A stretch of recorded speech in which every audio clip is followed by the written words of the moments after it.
Welcome to episode 3 of Photomyne Talks. My name is Matthew Jakutovsky. I'm here from Photomyne's headquarters, as you can see behind me, and I'm here with Christian Napier, our guest today. He is the founder of Rakonto, and he's going to tell you all about that, and we're going to get into a great conversation about storytelling and a little bit about the Olympics too, maybe. But I'll let him get to that. So without further ado, thanks for being here, Christian. Thank you so much. It's an honor to be your third guest, I guess. The third episode, is that what I just heard correctly? Exactly. Our third episode, we're diving into various pieces of, the various places that Photomyne touches. So whether it's photography or home organizing or storytelling, as we're going to get into here.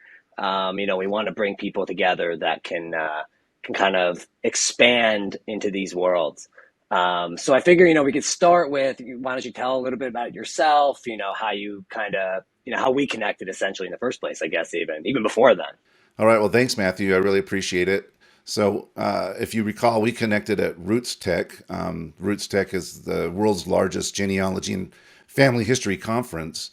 And your company, Photomyne, was a sponsor there, and I was an exhibitor there, or our company, Rakonto, was an exhibitor there. And so we made the connection there.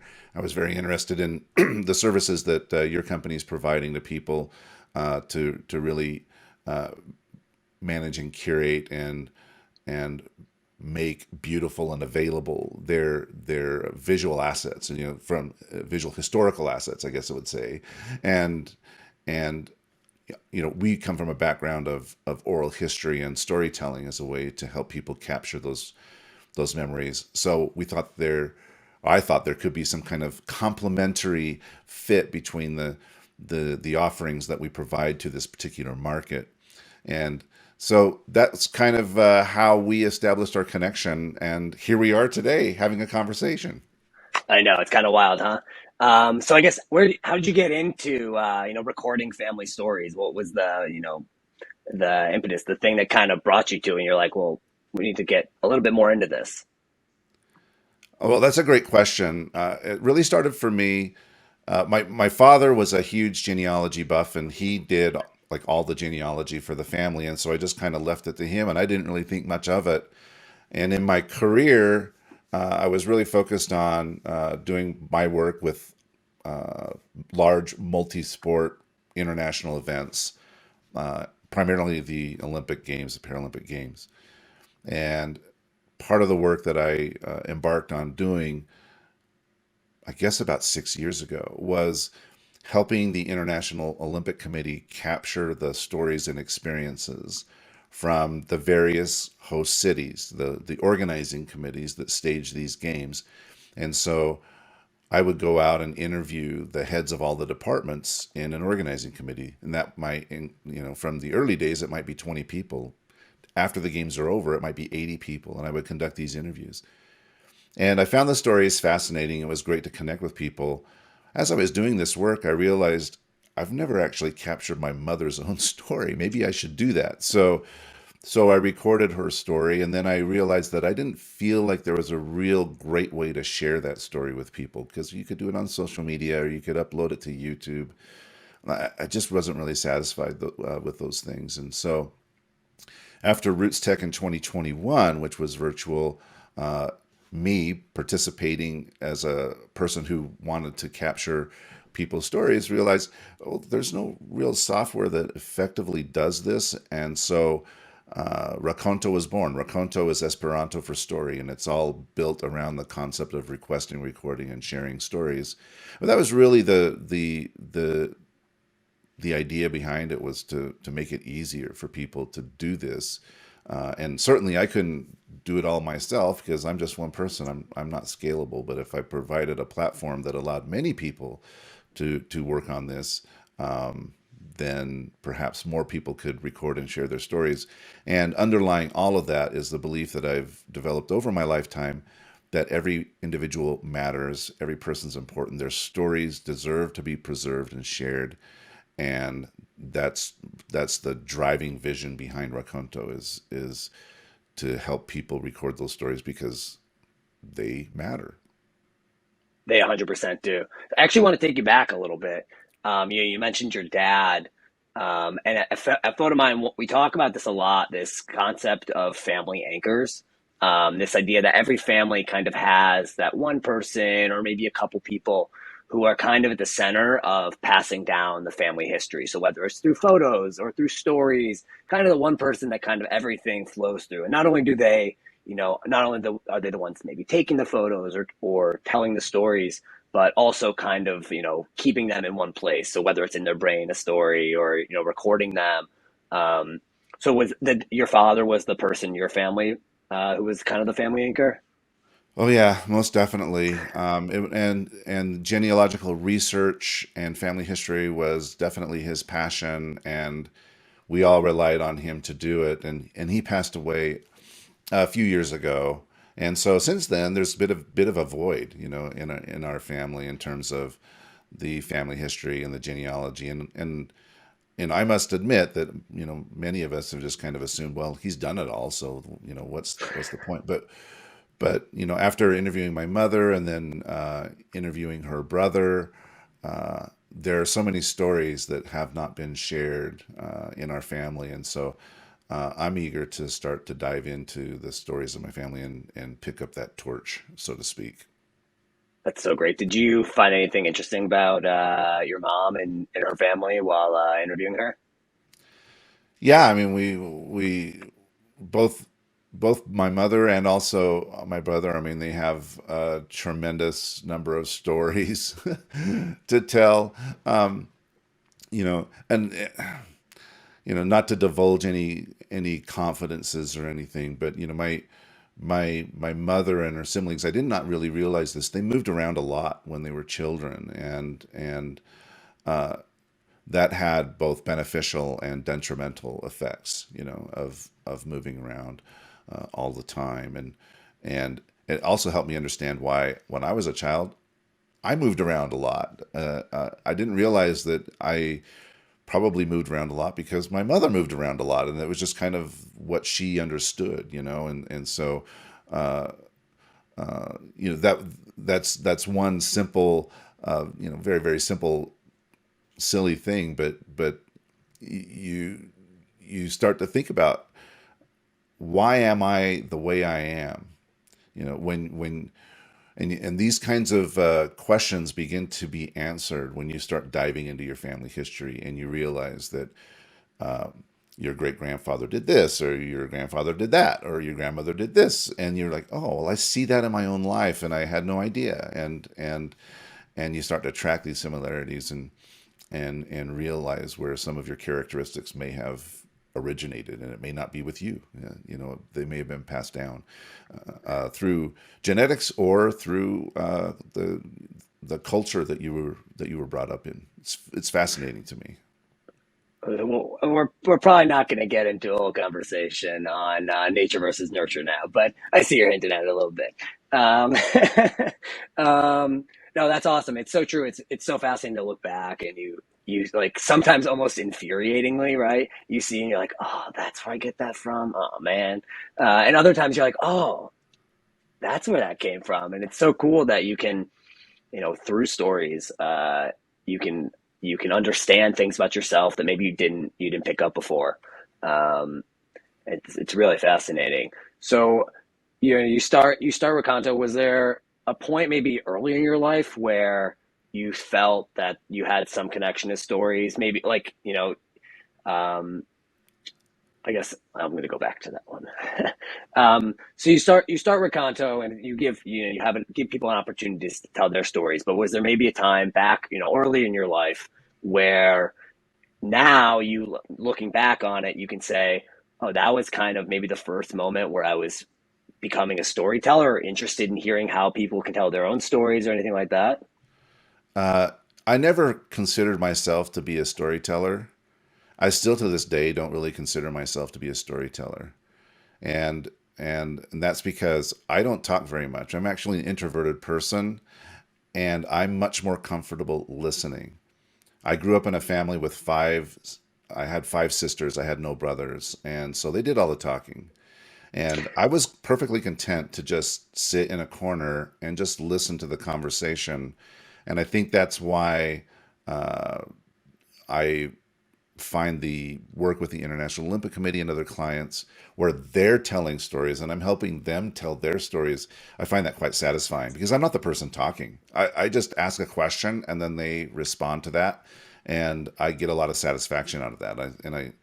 I think part of that is I don't have to tell my own story. And part of that is I'm genuinely intellectually curious. I find the stories that people share to be totally fascinating, and so I'm very happy to kind of quote unquote sit behind the camera and have other people tell those stories. And that's again, that was a driving force behind starting Rakonto, was to give a place for people to share their stories the way they want to tell them. You know. Well, it's interesting that now the tables are turned a little bit, huh? Yep, now I'm on this side, and now I'm telling my story to you. So it's a little unnatural. I'm interviewing people with the International Olympic Committee, IOC staff and advisors who just delivered the Tokyo 2020 and Beijing 2022 games. And as part of the kind of debrief process, we conduct interviews with them. And so I'm the person asking the questions. So you're right. This is unnatural for me to be uh, actually answering the questions and not asking the questions. Well, you're doing a good job. It's all right. You don't got to worry about it. You're doing great on both sides of the camera, it seems like. Um, so actually want to ask you a little bit more about the, working with the IOC. When did you start? How did you get involved with them at first? All right, that's a great question. So I actually started working in this Olympic space more than 20 years ago when I worked on the Salt Lake 2002 games. And at that time, I worked in technology. Prior to that, I was working for IBM, and I was on the road constantly, and I wanted something that was a little more stable. And there was an opportunity with the Salt Lake 2002 games to work in technology, and I took it. And uh, I've stayed in that space since then. And for a majority of that time, I've worked in an area of knowledge management where people or organizing committees, they share their knowledge with the future hosts of the games. And that's done through a variety of means. Uh, but the IOC felt like there was something missing, and that was having conversation with people recorded to tell the stories and to provide some context. And so, beginning with the Rio 2016 games, the IOC actually asked me. They had conceived at a very high level of this project, so they asked me to help define this project, what they called structured interviews, in more detail. And it was envisioned as a longitudinal study of the games, and also as a knowledge transfer mechanism. And so the IOC and we started formulating what these structured interviews would look like, and we conducted them in Rio after the games had concluded. And the response from that was quite positive within the IOC. They liked that, but there was a weakness, and that is it actually takes 7 years to organize one of these games. And when you ask the questions at the end, it's hard to know what happened at the beginning because some of the people weren't even around at the beginning. And so they really couldn't communicate what happened in the early days of an organizing committee. So after the Rio games, the IOC suggested, why don't we do these interviews at different points along the timeline of the 7 years? And so we now do these interviews at 5 different points in time throughout this 7 year planning and operational life cycle of an organizing committee. And it continues to this day. We're still working on that. And through the program, I guess, we've interviewed more than 1,000 people and recorded more than 20,000 responses to questions, which are all categorized and made available in a searchable database internally within the International Olympic Committee. But that's basically the project, and it's an absolutely fascinating project, and I really feel honored to be a part of it. So is it more talking like interviewing people to understand how to put on the Olympics, or is it kind of a mix of that plus kind of what actually happened at the game? So for instance, are you sitting and talking about what it took to put on the opening ceremonies and the planning of how to make sure each event goes on as planned, or is it in addition to that saying, oh my god, it was amazing seeing Michael Phelps get his X amount of gold medals for, in his last games, that kind of thing. Yeah, that's a great question. So the questions focus on a few different aspects. So one is planning, one is the organization structure itself. There's another section of questions about resources, so budget, headcount, the space that you operate in on venue, and the technology that you The fun use. stuff. And then, there's a section on integration, like how did you collaborate and work with other people inside of the organizing committee? How did you work together with the stakeholders and delivery partners? And then there's some more big picture questions, which are, what are the big challenges that you face, the big risks that you foresaw, and what were the big successes? And you ask these questions throughout the life of the organizing committee, and then there's kind of a little section on knowledge and learning, which is, what advice would you give to the next organizing committees, and if you had a chance to do it again or do things again, what would you do differently? Those kind of more retrospective kinds of questions. And the wonderful thing about this structured interview process is we ask everybody the same questions over this period of time. We spend a huge amount of time and effort to try to really craft these questions so that the responses could be assessed across departments, or what they call functional areas inside an organizing committee, over time. So from the beginning of a committee's life to its end, and across different games editions. So how did Rio respond to these questions as opposed to Pyeongchang or Tokyo or Beijing or Paris or Milano Cortina or Los Angeles, who we've all done interviews with? So it's quite ingenious the way that the IOC has created this program, because you can start to see these comparisons in responses across these different dimensions. It's really, really fascinating. Are you able to share any kind of things that you've seen, at least from, let's say, from Rio 2016 to, to the most recent game, the 2020 Tokyo Olympics?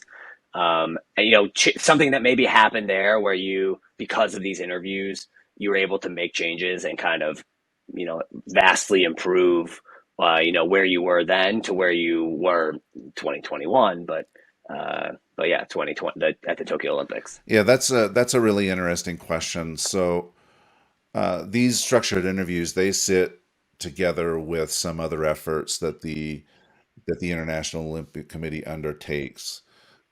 So there's the transfer of documents, for example, and uh, there is a huge amount of emphasis that's been placed in the games since Rio to collect data and statistics from all different kinds of sources, uh, and and then you have these interviews that provide some context, and they also do a really big job now. And again, this started in Rio, is capturing operational photos. And so all of these combined, along with other programs that the IOC and IPC run to help share knowledge, they have been the outputs of those have been used to inform some changes in the way that the IOC operates. So they're able to look at things like ticket sales and so on and so forth, and combine that with observational data to say, okay, well, we allocated so many tickets to sponsors, and or so many seats to broadcasters, or positions and tribunes to media. How many of those were actually used? And so they've made great effort, I have to say. Looking back at from the Salt Lake Games until now, the International Olympic Committee has made a huge effort to make the games more efficient and sustainable for future host cities. And these interviews that we're conducting, they play a small part in that. But as far as the specific stories go, I mean, like I say, I've got 20,000 responses to questions, and I could go on for days about the stories. Uh, but it's and so it's hard for me to think of anything specific individual to mention at this time. But most of them are behind the scenes stories. There are relatively few of them that talk about interacting with athletes or the things that we see on camera, because it's really much more about the behind the scenes operation. What I can say is that for most people, working on a games is extremely challenging physically and mentally, but many people look back on it as the experience of their lives when it comes to their careers. Having that opportunity to work, especially if you're working with your host. If you live in that city, it's where you grew up, and you have this emotional attachment. Because some people, they come in from other places because they're experts in certain areas, and so they help out. But for the people like me, when I was working for the Salt Lake 2002 Olympic Games, I mean, it was such an amazing experience. And I remember turning to my coworker after the games were over, who sat in the cubicle next to me, and we just looked at each other and we asked each other, well, have we just seen the pinnacle of our careers? Can it get any better than this? Because this was amazing. I mean, it was absolutely amazing to be able to work on an event like that. And that's a common feeling among people who we have interviewed, who I've interviewed, uh, who who have that attachment to the host. They are, they're working in their hometown, and they're so proud of what they've delivered, and it's just an incredible feeling. That's so great. And you said you weren't a storyteller. Come on, natural. I just listen to people. So I want to bring it back to Rakonto and storytelling. Um, so obviously you give people the opportunity to have a platform to tell their stories. Um, I want to hear more about why you feel it's so important for people to record these stories. Because I think that I mean I know why it's important to myself, but it's almost one of those things that's hard to verbalize. So I'm curious if you had, I'm sure you've had plenty of time to think about why people should be telling their stories and recording them. The simple answer is we're not here forever, and when we're gone, our stories can be lost if we don't record them or share them. And when I started Rakonto, my wife, she very openly said, I wish that I would have had this opportunity, and I guess we did have the opportunity. We just didn't really we didn't even consider the possibility. Oh, record my parents. Her parents are both gone.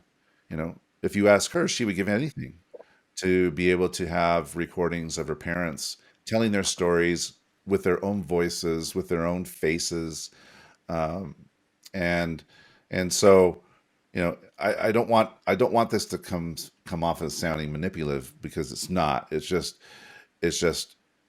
we're here for a finite period of time, and future generations actually want to hear the stories that we have lived, even if we ourselves think that we're super boring people and we have nothing interesting to say, which is common. It's common for people to say, well, you look at famous people and you think, well, I'm not famous. I haven't done anything interesting in my life. So there's no point in recording my story, because there's really nothing interesting about me.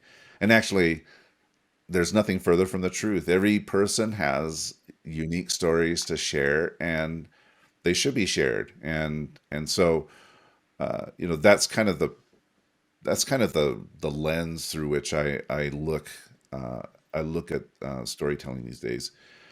Thanks to technology now, it's easier. It's more easy now than ever to do this, and people are becoming more familiar with the technologies like Zoom or TikTok, and so they're getting a little bit more comfortable seeing themselves on camera or hearing their voices recorded than maybe they would have been even a couple of years ago. And so I think the timing is right for people to now record and share their oral histories. So what if that's the case then? What is it that I guess keeps people from doing so? Why don't they do it more often? Because I like you said, you said specifically for yourself, you're not a big storyteller. So I imagine there's plenty others who out there who are even less willing than you are to get up in front of a camera and tell their story. So what is it that kind of keeps people from doing so, other than shyness or feeling maybe their stories are less Well, interesting? it's interesting that you mentioned that because we launched in beta January this year, and people were interested in the idea of and a tool to help them record and share their stories. And so they would sign up, and we had, a free account, and we still do. We have a free account, and you can sign up and you can do this. But we realized there was a very small percentage of people that were actually recording something. We're like, why is this? And so when we started asking the users that had signed up, it was really like, I'm super busy and I'm going to get around to it. So life gets in the way, and recording and sharing these stories is not a priority. And so that is the most common reason. Uh, and shyness is another one, and reticence to see yourself on camera or be recorded, because and particularly for people that are introverted like myself, you can almost view telling your story as almost like a bragging kind of thing, like I did this or I did this, and it's talking about yourself a lot, which is uncomfortable. So to overcome this obstacle, there are a range of things that we can do. One thing that we did in our technology is we created a feature called request a story. So rather than you tell a story yourself and record it, you ask somebody else to tell a story that can be included in your collection. So you can use it to ask your mom about her childhood, or a family tradition, or whatever, or ask a group of people to record stories to then turn over and give to their parents, for their 50th year, wedding anniversary or something like this. And the request a story feature, gives people a little bit more motivation to record something, because number one, someone they know and trust is actually asking them to do it. Number two, you can actually set a deadline and say, okay, mom, I need the story by, you know, the 15th of May or whatever it is. And so she feels like, okay, I've got to get this down. And so that increases the likelihood that you'll start to get stories. And it's a great way to actually collect a lot of stories in a short period of time. You can send a link out, say, hey, I'm trying to capture the life story of our grandparents who've long since passed, and so I'd like you to tell a story about them. And you might ask them a specific story or something more general. It could be like, well, what's your first memory of your grandparents, and those kind of things. And then you get a lot of stories, and people feel more comfortable doing that because somebody else is asking them, and they're actually taking the initiative rather than me personally, having to take the initiative and say, okay, I'm going to do this, because most people just don't. It's just not a priority. It's not really top of mind for them until they get late in life, and then usually it's a child or a grandchild that's saying, "Grandpa, we need to get your story recorded," right? And then you start having conversations with grandfather. But to do it yourself, it's not easy because it's not natural. Do you have any success stories you can share, perhaps, from people you've worked with on? I mean, it doesn't need to be someone who maybe was hesitant to share, but just kind of like someone who's used Rakonto to share their story. Some example. Yeah. So one of the questions about Rakonto is well, what if I already have a recording? Can I share those using Rakonto? And the answer is absolutely yes. You can do that.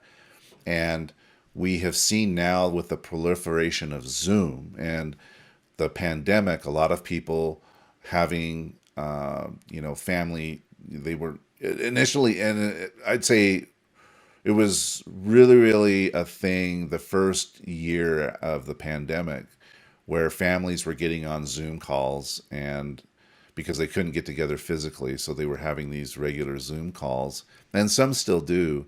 And so Rakonto is a great place to do that. A friend of mine actually used Zoom to record a conversation about his mother, and his mother passed away from breast cancer in 1985.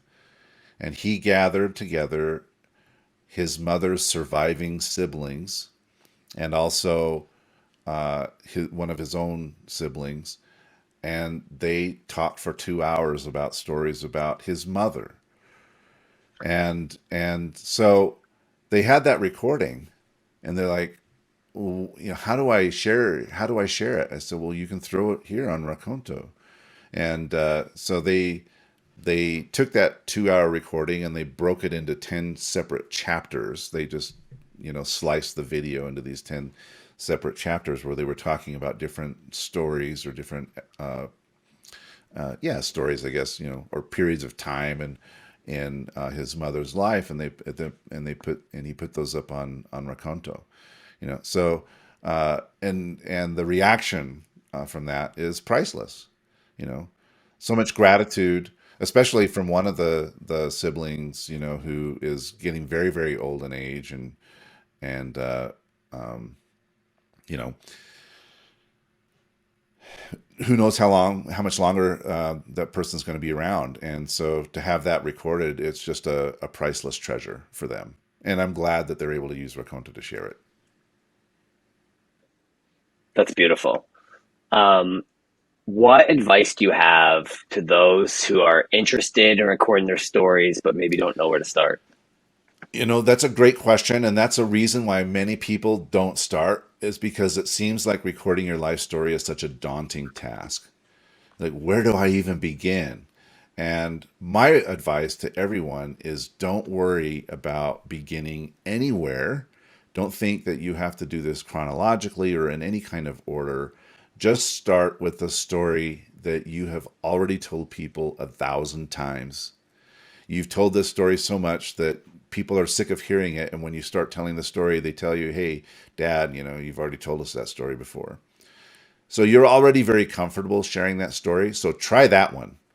Just record that one. And it may only be 2 minutes long or 3 minutes long. But then when you've done that, you've recorded it, you're like, oh, that wasn't so hard. That was kind of fun, actually. I'm going to do another one. And then record another one. And before you know it, you've got a whole bunch of stories. Now, if you're the kind of person that's not that finds difficulty to motivate yourself to do this, then get your children or your loved ones or friends to rag you on it until you do it. So get the support of friends and family, because once you reach out and you say, hey, I'm going to do this, then an expectation is set, and then okay, I need to do this because now I have family members or friends that are expecting me to do this, and that gives you a little bit more motivation to do it.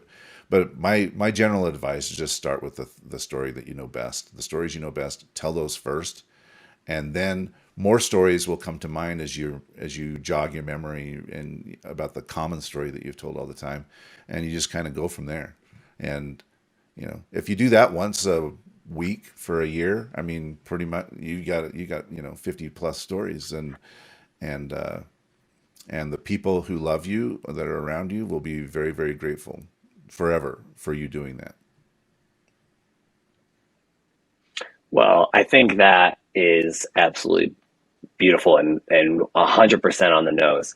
Um, yeah, honestly, I have nothing else to. I think it's a great place to end. Honestly, I really appreciate you, taking the time to speak with me and sharing, especially because, as I've said plenty of times already, that it's not natural for you. So it's really great to hear from you, because just some really insightful stuff on, why it's important to do exactly this, to get out there and talk about yours and your family's experiences, or other people's, or the Olympic experience from behind the scenes. So I really appreciate you taking the time to speak with me. Any last words? No, I just encourage people to do this. You'll find it quite liberating and revealing, and uh, you know, and it's people always wonder, well, what can I get so and so for Christmas? You know what? Just record your story, record it. It's a beautiful gift that you can give to people. The experiences that you've shared, that you've lived, share those experiences with those around you. They will be forever grateful. Absolutely. Well, again, thank you so much for joining us, and thank you all for joining us for this third episode of Photomyne Talks with Christian. We hope that you will join us down the road for the next episode. You'll have to stay tuned to see who it is. Thanks, guys. Thanks so much.